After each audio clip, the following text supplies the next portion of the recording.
MSW Media. So yeah, now it's clean up on aisle 45 time. And for a long while yet, it is going to be clean up on aisle 45. Hey, everybody. Welcome to episode 261 of Clean Up on Aisle 45. It's Wednesday, January 21st. I'm now 52 years old here in 2026. Thank you so much for joining us. I'm Allison Gill. Happy birthday, AG. It's Harry Dunn here. How are you doing? I'm good. By the time you have heard this, I will have gone out to dinner. I haven't done that yet, but because of the magic of podcast time travel, I will have by the time you hear this episode. And before we get into today's episode, we have a lot to talk about. I would just want to give a shout out to our new patrons and our Hall of Fame patrons. Our new patrons are Malachi Mansfield, Quentin Barnes, and Christy Sider. And thanks to our Hall of Famers, skintwalletusa.com wants your butt to look great. It is the perfect stocking stuffer, too. Greg Robin Smith, a.k.a. Benjamin Franklin Live, Joey Merck, Fran Reichenbach, Karen Sherman, Scott Gregus, Kimberly D. Stephen, Maria Tover, Corey Hill, Kelly Hagan, and, of course, Tiffany Trump was adopted. Thank you so much for signing up to be patrons of Clean Up on Aisle 45. You make this show work. Thank you for supporting independent media. Remember, if you sign up at patreon.com/aisle45pod, you get to pick the name and we will read it on the air. All right. So we have a very, very cool episode for you today. Cool in that I'm excited about who we're about to talk to, not cool in what we're going to talk about. But, I wanted to welcome, of course, he's the Washington bureau chief at Mother Jones. He's written a ton of books. We've done book clubs on the Old Mueller, She Wrote book club podcast that this gentleman has written. And he also produces the Our Land newsletter, which you can get at davidkorn.com. Please welcome David Korn. Hey, David. Hey, happy birthday. Good to be with you, Harry and Allison. David, thanks for joining us. How's your year been so far? The first 2 days were great because we had no constitutional crisis or war. But by day 3, we were certainly in the midst of it. And like many other people, I've been overwhelmed. And, as Washington bureau chief, I have a bureau of about 15 people or so, and we've had to figure out how to cover the multiple layers of madness and chaos, and also I think for people who do journalism, that there is there's a psychological impact too of covering this stuff day in, day out. And so it's it weighs heavy on people who care about the well-being and the future of this nation. But we're out there. I mean, my people are out there literally on the front lines, which is what we sad to say have these days, reporting on all the various levels of corruption, grift, graft, and violence that's coming from the White House. And I think, like many of us, everybody has a sense of unease about not just what is happening at the moment, but where this is all heading. So I'm glad that you brought that up, because with Donald Trump, one of the words that we hear a lot is unprecedented. He's doing things that we've never seen before, and we've always seen that all right, this is the line. Okay, this is the moment where people are going to break from him, or this is where he's going to be held accountable. Let's start with what happened in Venezuela. How unprecedented is what's happening there? Is it unprecedented, or is this by Donald Trump's standard unprecedented? Well, the U.S. waving a big stick to take oil or mineral rights or something from another country is not unprecedented. We've been messing in Latin America, back into the early, late 1800s, early 1900s, whether it's Haiti, Nicaragua, then Guatemala, in the 50s, Chile in the early 70s. U.S. intervention in Latin America, specifically driven by commercial financial interests of American corporations, is not unprecedented. John F. Kennedy launched the Bay of Pigs invasion of Cuba that Eisenhower and the CIA had planned, shortly before Kennedy took office, and he went through with this. So we've done this stuff before. America has been a colonial power, and we have seized territories, whether it's, Guam, the Philippines, and Puerto Rico, and all those sort of, big portions of Mexico. So it's not unprecedented, history-wise. It's unprecedented in modern history.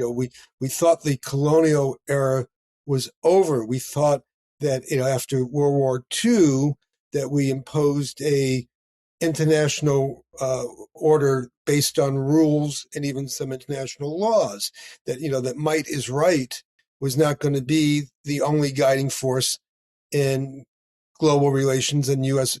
Foreign policy. So, what Trump has done is unprecedented over the last few decades, but it also is attacking some of the foundational beliefs that we've accepted, established. I mean, it was the United States that led the way in creating the United Nations, right?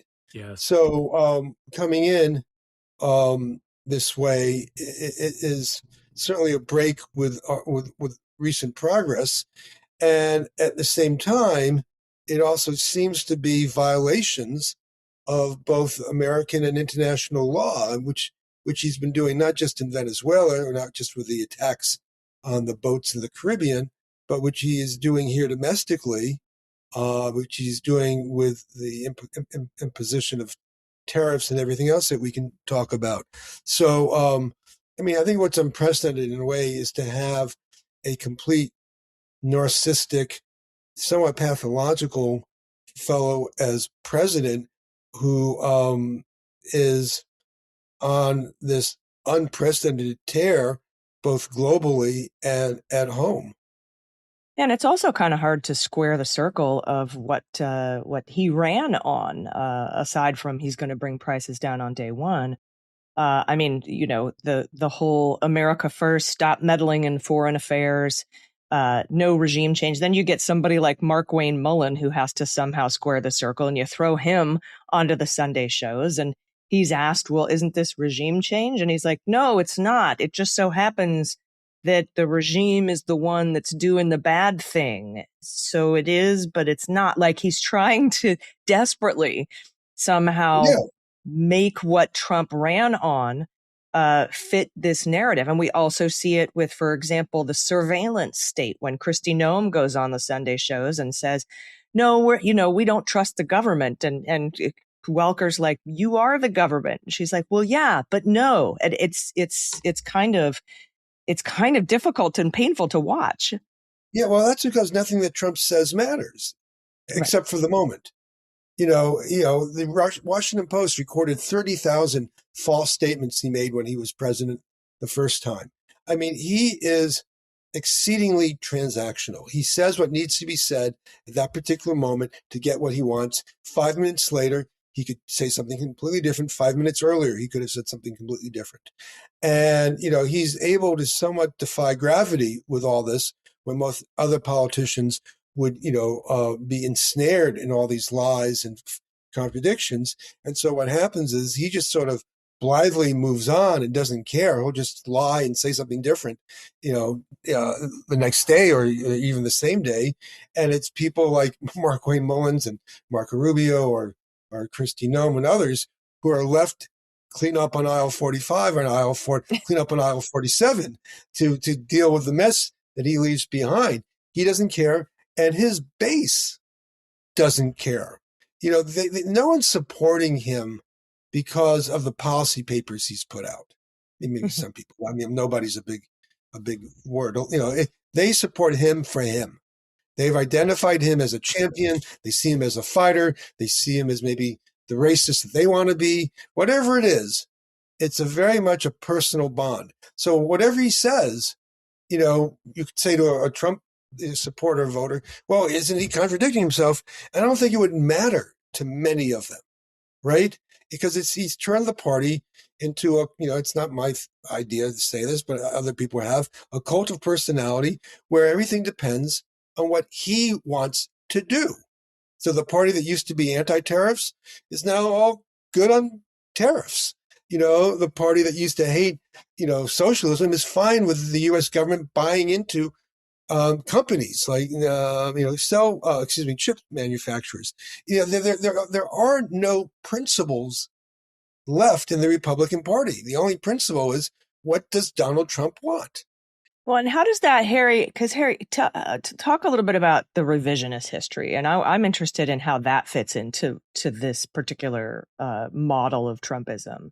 Yeah. So, obviously we saw what happened a few weeks ago with regards to January 6th. And Donald Trump and the White House released a website where they are blaming the police officers for what happened on January 6th. And we saw that a year ago today or yesterday, depending on when you're listening, he pardoned 1,500 rioters. And not only are those people been pardoned and forgiven, they're being celebrated. They're being celebrated in MAGA circles. We see people that are appointed and working in his administration. I've said that Tom Tillis is the reason why Ed Martin, the pardon attorney, did not get through, because Tom Tillis is so pro Capitol Police and so against what happened on January 6th. But Donald Trump and that circle of his is attempting to rewrite, and in some cases they are rewriting history on what happened January 6th. What is the benefit of him doing that? I mean, they are literally rewriting. This is about the most Soviet action I've ever seen. They used to Photoshop. If someone fell out of favor in the Soviet Union, they'd go back and take all the photos of him on the reviewing stand at parades and Photoshop them out and, just wipe them out. And this is, I mean, we talked about what was unprecedented. The White House put up this website on January 6th, which is, I think, the most brazen act of government gaslighting, at least in our lifetimes, maybe in the last century, maybe in the course of the entire U.S. History. To say that these people they call them on the website, White House website, they call them patriotic Americans. They say the violence was instigated by Capitol Hill police. They give sort of nod towards all these conspiracy theories. It is completely stunning. And this is a guy who runs on saying he loves cops. Democrats hate cops. He's all for law and order. Again, it doesn't matter. The words don't matter here. This is about as Orwellian as you can get. You were there. We watched. Millions, tens of millions watched. Hundreds of millions of people have seen the video. They're saying your eyes are lying to you. Yeah. This did not happen. And it's the White House is doing this, but the House Republicans are doing it too. There was a hearing last week that I wrote about. It just came out in the latest issue of my newsletter. The House Republicans now have a subcommittee to investigate January 6th, but they're not investigating what happened. They're investigating the investigation, and they're trying to make it look like the FBI and Antifa somehow set this all up.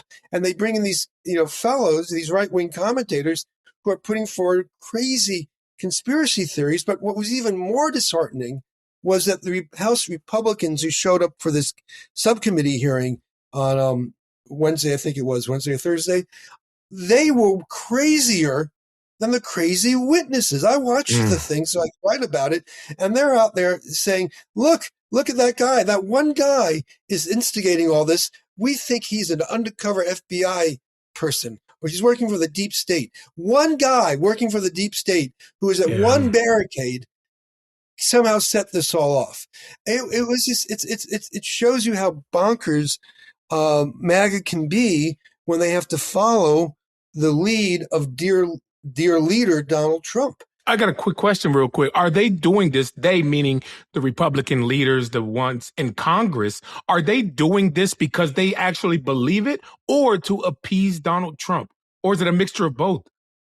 I think it's a combination of both. When you see people get out there and put out these crazy theories that have been debunked, it sounds to me like they actually believe it and they're irrational. And like when you're in a cult, you believe things no matter what anyone tells you. And the more someone tells you you're wrong, often you double down and you dig deeper into that belief. I mean, what they, I won't go into all the details, but one guy got up there and said, you could see in the crowd there were people in Antifa uniforms. First, Antifa doesn't have a uniform. That's the whole point of Antifa. They're anarchists. Whatever the hell they want. They don't have uniforms. But this guy's saying, if you look, you can see people the people who came through the doorway first were the Proud Boys. We've seen that. You saw who they were. There, we saw people waving Confederate flags, wearing Auschwitz T-shirts, the QAnon shaman. And yet they say these things as if they somehow do believe them, Harry. And that just shows you how deep the MAGA psychosis is, and it just pains me so to see them lie about this. I mean, as an American citizen, I was just so angered and aggravated by what happened, and so upset about what happened to people like you, and yet they just blithely act as if it didn't happen. Yeah. And one of those members got up there, I think it was Clay Higgins, and said he thought that the guys, the cops who have testified about what happened to them were being overly dramatic. Unbelievable. Unbelievable. Well, I think that, talking about whether they know they're full of shit or not, I thought it was very interesting to read about the grand jury testimony that was released from the Fulton County election interference case, where, Lindsey Graham was like, you could have told him aliens interfered in the election and he'd believe it. So they know what they're doing. And I'm hoping that the Jack Smith testimony that happens tomorrow at 10 a.m. on the Hill publicly, finally, will help straighten some of this out, or at least be a counter to this gaslighting and rewriting of history. And, speaking of gaslighting, another big moment is this government trying to tell us that Jonathan Ross did not murder Renee Nicole Good. And we're going to talk about that and the deployment of potentially the military, maybe under the invocation of the Insurrection Act, but certainly ICE in our American cities. But we have to take a quick break. So everybody stick around. We'll be right back. DeleteMe makes it easy, quick, and safe to remove your personal data online at a time when surveillance and data breaches are common enough to make everyone vulnerable. One of the weirdest parts of modern life is how searchable we all are. It's easier than ever to find personal information online, and having your address, phone number, family members' names hanging out on the internet can have actual consequences in the real world. I have known people who have been harassed and doxxed. It's terrifying how fast it moves from online to real life. And someone with an active online presence like me really appreciates privacy. It's very important to me because visibility can attract the wrong kind of attention. More and more online partisans and nefarious actors dig up personal data to target political rivals, civil servants, and even regular citizens who post opinions online. No matter who you are, the impact can be devastating. That's why DeleteMe matters to me. With DeleteMe, you can protect your personal privacy or the privacy of your business from doxing attacks and worse before sensitive information can be exploited. It's about reducing exposure before someone decides to weaponize it. So take control of your data and keep your private life private by signing up for DeleteMe now at a special discount for listeners. Get 20% off your DeleteMe plan when you go to joindeleteme.com/cleanup and use promo code cleanup at checkout. Again, the only way to get 20% off is to go to joindeleteme.com/cleanup and enter code cleanup at checkout. That's joindeleteme.com/cleanup, code cleanup. You'll be glad you did. Hey, everybody, welcome back. We are talking with David Corn. He writes the Our Land newsletter at davidcorn.com, and he's a Washington bureau chief at Mother Jones.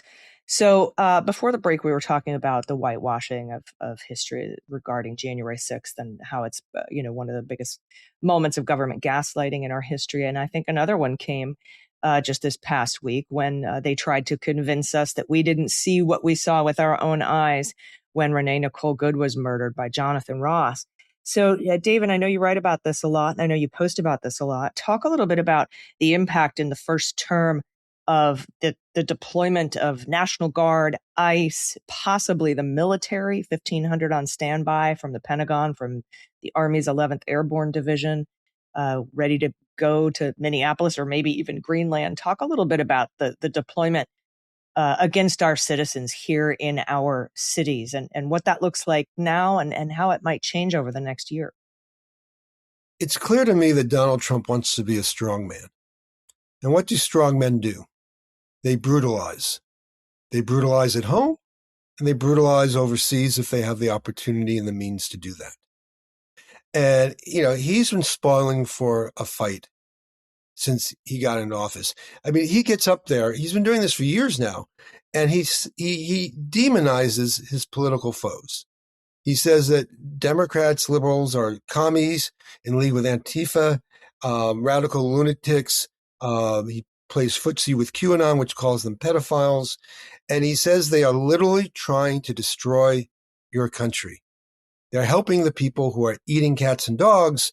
They're enabling the criminal migrant gangs that are taking over whole cities in America. All this is bullshit. But it's clear psychologically, he wants the fight. He wants the disruption. And maybe to prove how much of a man he is, maybe to compensate for other things. And so here he is, with ICE mowing down people in Minneapolis, American citizen, and also trying to bully Greenland, Denmark, that is, to the point that it may tear apart the most important alliance the United States has ever had, and probably one of the grander alliances in human history. So he just really seems psychologically driven, not to find compromise or accommodations or exit ramps, but to, say, oh, there's a fire there. Hand me that bucket of oil. And I will then make the fire bigger, and then I will send my stormtroopers in to take control and see. I mean, this is what they remember when they had sent the troops to Los Angeles. They basically said, we are here to take control from your governor and mayor. I don't want to be hyperbolic, but this is the language that you would use for civil war. This is the language that we've seen used in places like, Bosnia and Serbia, where there have been internal fights. So, when Renee Good was murdered, it wasn't like, oh, let's pause for a moment, let's take a breath, let's stand down and figure out how to proceed appropriately with the policy that I prefer for Trump. It was no. Let's send in more agents and let's talk about sending in the military. It's exacerbating the conflict, heightening the tension. That's what he aims to do. What is the ultimate end game? I mean, other than becoming emperor in some weird fashion, I don't know. I mean, I'm not sure he looks down the road that much, except that he wants the power, the control. He doesn't want to be bothered with Congress. He doesn't want to be bothered with laws. He's violating, his tariffs are a complete violation of the U.S. Constitution, and anybody who reads that document can easily see that. So I assume, right now he's on this path to greater conflict, not less conflict. And, my overarching view of what's happening politically now is that you have Trump and his, henchmen and henchwomen who are, trying to consolidate power and implement some degree of authoritarianism as fast as they can. That will allow them to, stay in power, perhaps, but also allow for grafting and grifting and helping they can enrich themselves and help their buddies become enriched and help keep the Republican Party in some places in power, even if it's minority rule. They're moving as fast as they can in that lane. The other lane is popular revulsion. People don't like this. The polls show that. Joe Rogan doesn't like what he sees with ICE, rounding up people who are just trying to get an honest day's work, waiting to do this type of shit jobs that we don't want to do at Home Depot, or grandparents who have kids here. Americans don't like this.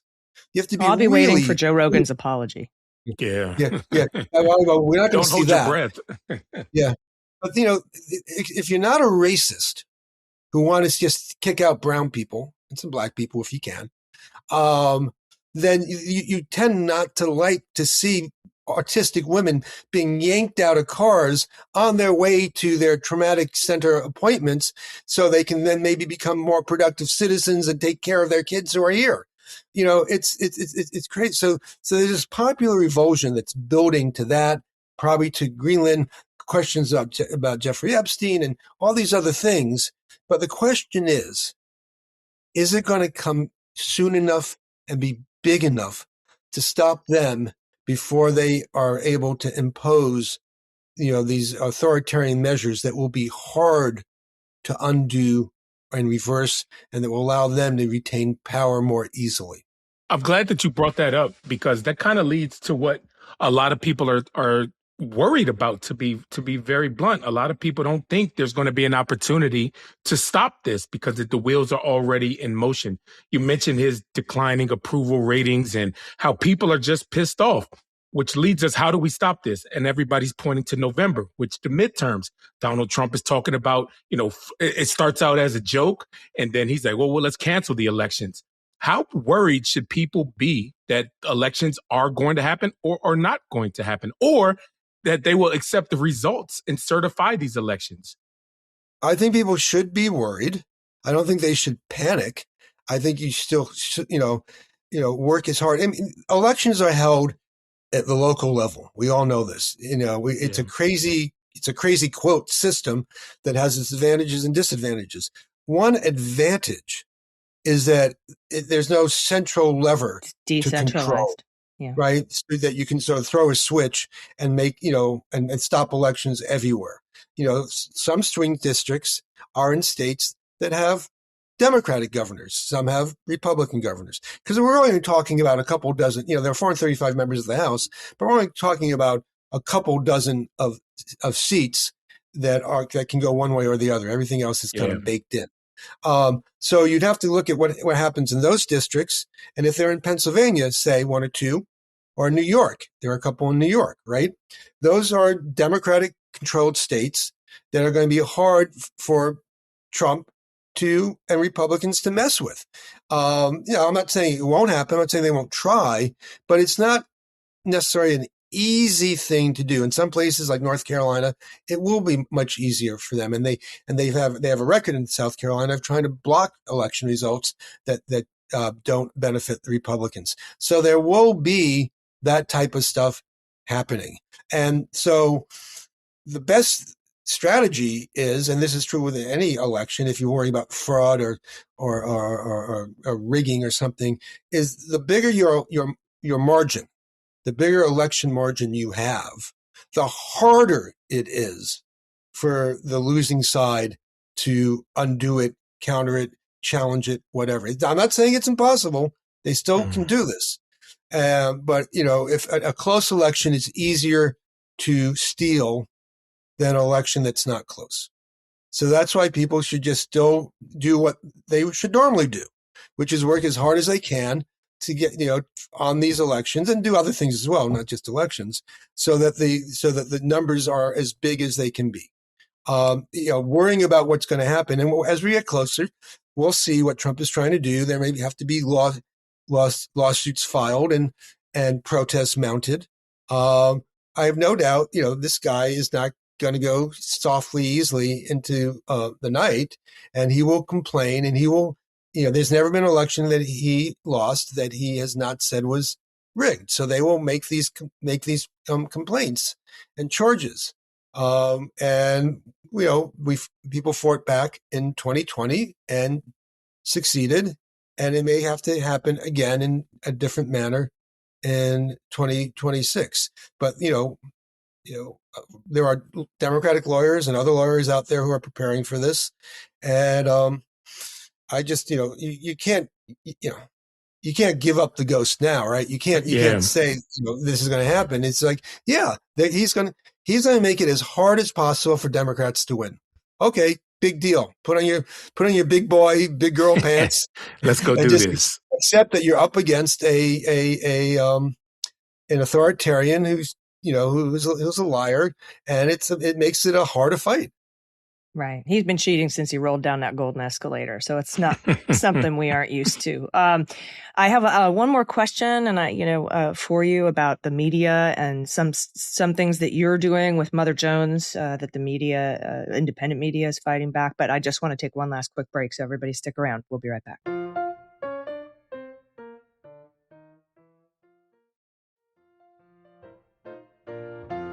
All right. Hey, everybody. Welcome back. Let's talk a little bit about the problem with the media. I mean, to get the vote out and do everything that we need to do, and of course, voting in the midterms is different than the continuing resolution that we're going to see here at the end of this month and what we think needs to be done there. But a lot of the problems that I think are facing are that we have low information voters. And I think a lot of that has to do with corporate media. And I know you've written about Barry Weiss taking over at CBS. They finally just aired the Inside Seacoat piece that they yanked several weeks ago, but has, I think, 2 million views alone on my Substack from the bootleg version that we got from Canada. We're bootlegging the news now. David, talk a little bit about the media and your place in it, because I'm really interested to get your position on that. Oh, great. Well, I'm not sure we have all the time necessary to cover this. I mean, the media is a very complicated subject to begin with, right? Because there is no such thing as the media. There are lots of different media organizations. We refer to the mainstream media, but even the mainstream media isn't really one entity. And all these different layers of journalism and reporting are aiming at different audiences, aiming at different subjects, aiming at different ways of reaching people. And you can have a place like the New York Times that does some great investigative reporting on all the graft in the Trump White House and crypto and handing out pardons to people who are giving money to his political action committee. And then at the same time, they also engage in a lot of normalization of Trump's behavior. One story earlier last year was Trump moves towards a muscular presidency. That's kind of like, they may think that's a neutral term, but that seems like a positive term for me. And it's not what I would describe an autocrat. There's such a impulse at the New York Times to use what they believe is neutral language, but I think that often gives an advantage to people who are lying, who are trying to take advantage of democratic laws and norms to impose authoritarianism. So the Times does great stuff, and the Times does not such great stuff. But what I think is hard for, and I'll use the phrase mainstream media, very loosely, is that it's sometimes hard to give the overall context of what's going on. Trump is out there, basically calling for a political jihad against, liberals, whether they're at Harvard University or the Democratic Party or in the media, whatever. And the Times, and other places, they feel like they just have to, give him his say. He's the president, and act like stenographers on some of this stuff. And I think that's wrong. I think that's, in a way, gives him, the tools to basically undermine democracy and freedom of the press. And they just have done a bad job of conveying how extreme he is, and also at times how idiotic he sounds by sane-washing him and all that. They still seem to be playing, and this is true in part for some within the Democratic Party, by the old rules, of the old conventions. And we're in a whole new world here with a threat to democracy from inside the House that we haven't seen before. And that's why I think places like Mother Jones and podcasts like yours, there are some big holes to fill. We don't have to beat around the bush. We don't have to worry about beet sweeteners, and we don't have to use neutral sounding language that doesn't really capture the essence of the moments that we cover. And that's, with Renee Good as an example that we mentioned earlier, to me, all you have to do is look at the wheels of the car. The Right. wheels of the car show whatever she was trying to do. She was trying to get away. Yeah. They were not turned towards an agent. They were turned away from the agent. She made contact with the agent as she was trying to get away. Well, that's not good. but to say, and even to report that straight in a straight manner that Trump says she ran him over, without noting she did not run him over.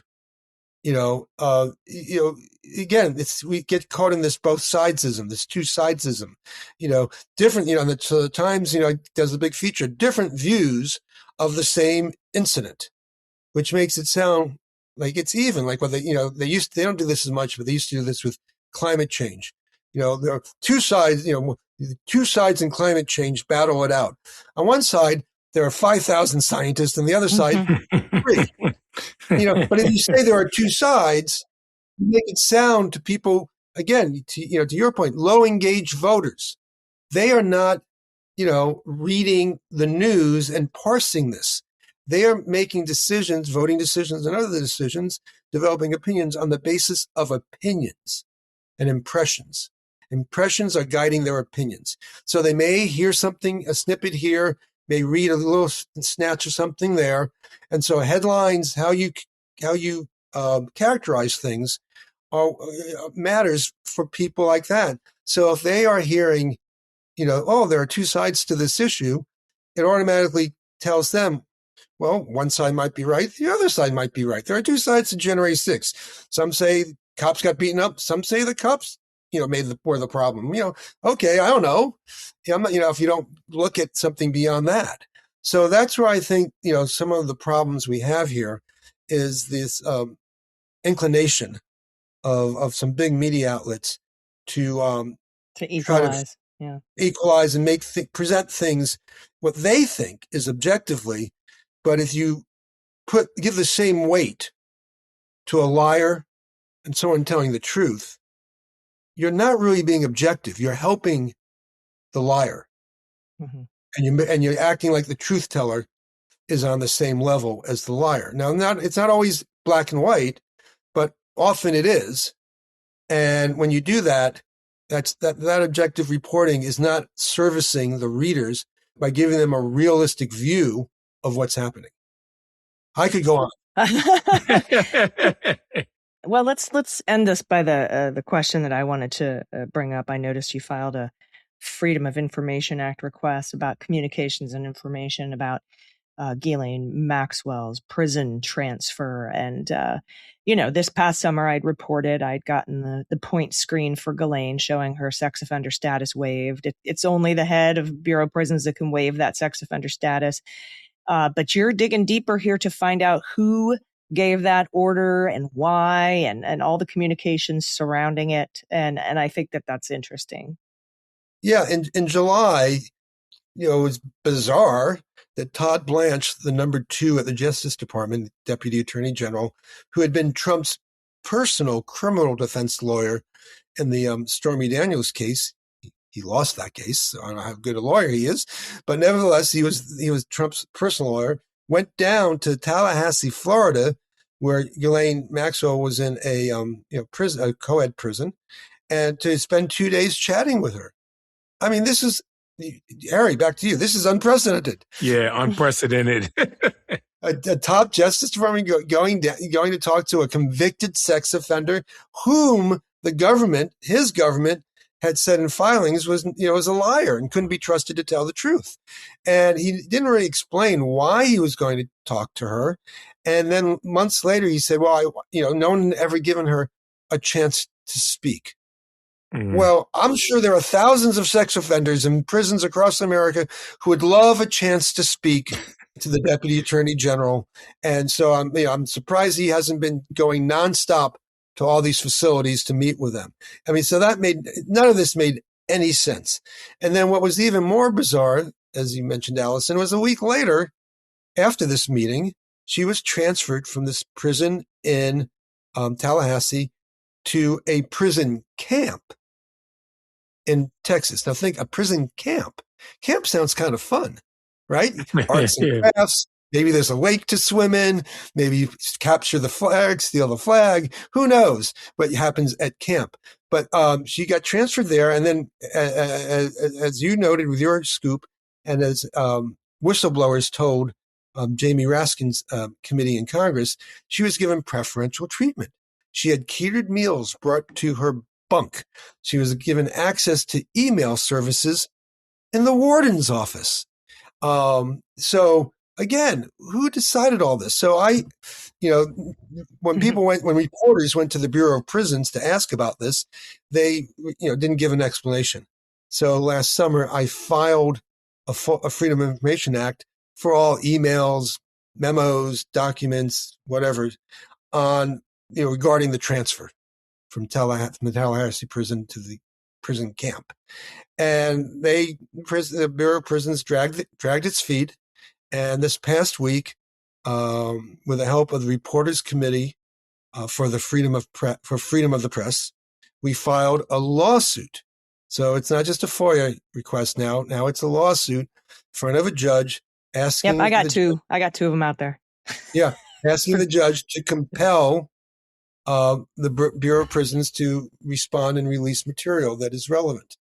So, we'll see how this goes. I don't expect anything to happen right away, but there are many, many, many questions in the Jeffrey Epstein case.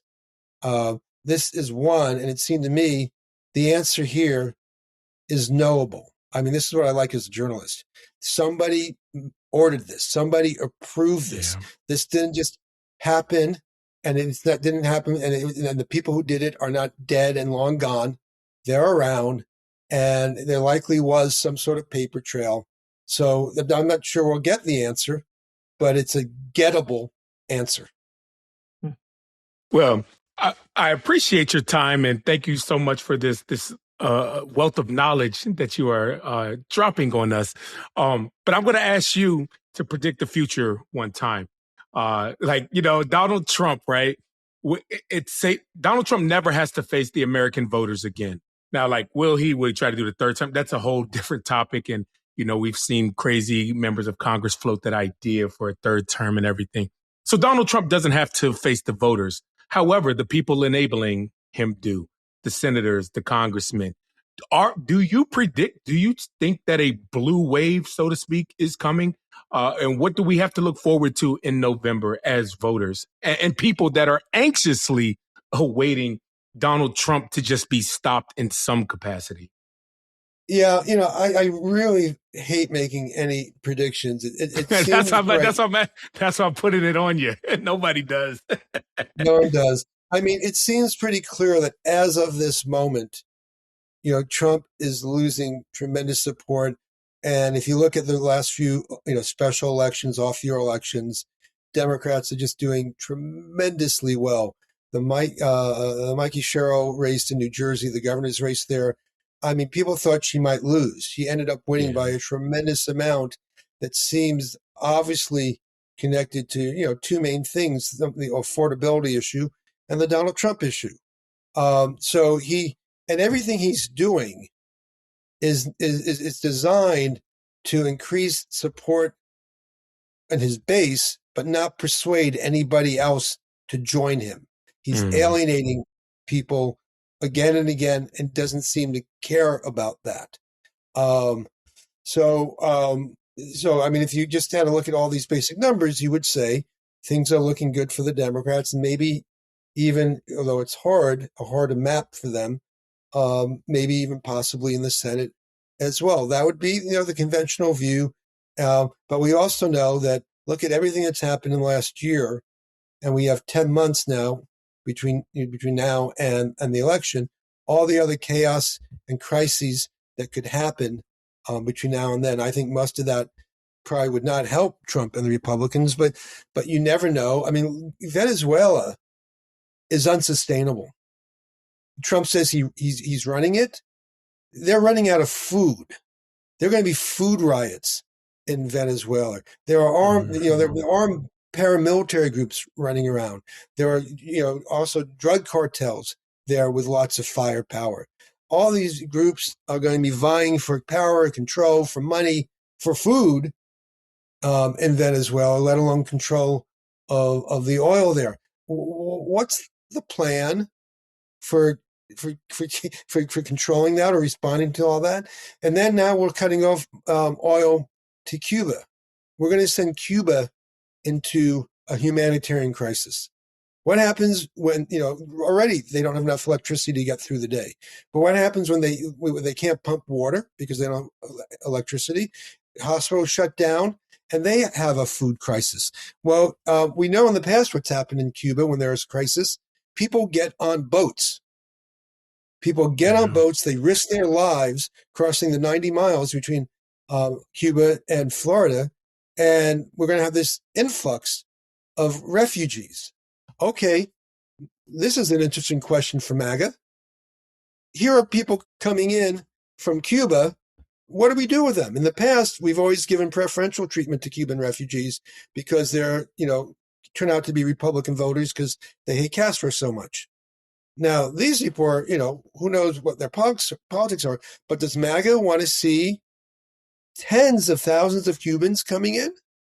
I don't know. What is Trump and Stephen Miller going to do about that? So there are all these, and we haven't mentioned Ukraine and Russia. What's happening there? And of course the breakup of a possible breakup of NATO. So I think we are going to see. I'm confident of predicting at least 7 more crises between now. Seven more.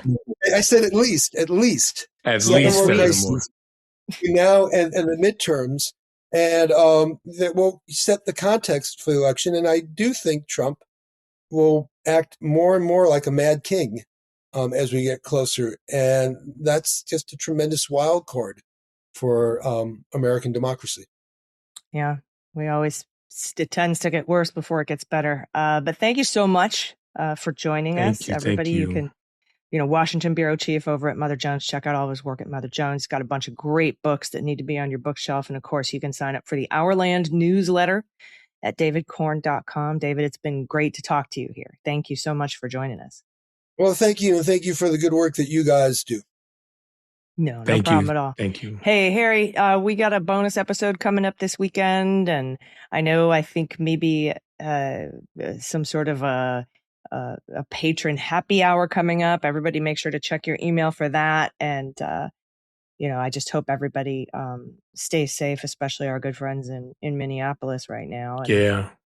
Do you have anything else you want to say? I was going to say, make sure today? everybody, if you're able to, definitely tune in for that, because I plan on attending with Daniel Hodges and Michael Fanone, the Jack Smith hearing. I will be there. I'll be in the building, and hopefully I'll be able to give you all my experiences, first-hand account during that little happy hour. So make sure you're there and tune in.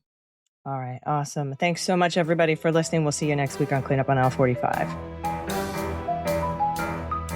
Cleanup on Aisle 45 is written, researched, and produced by Allison Gill, with editing by Molly Hockey. Our art and logo design are by Joelle Reeder and Moxie Design Studios, and our music is composed and performed by Adam Orr.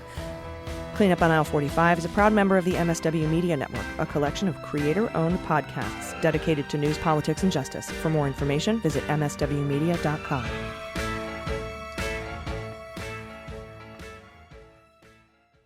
MSW Media.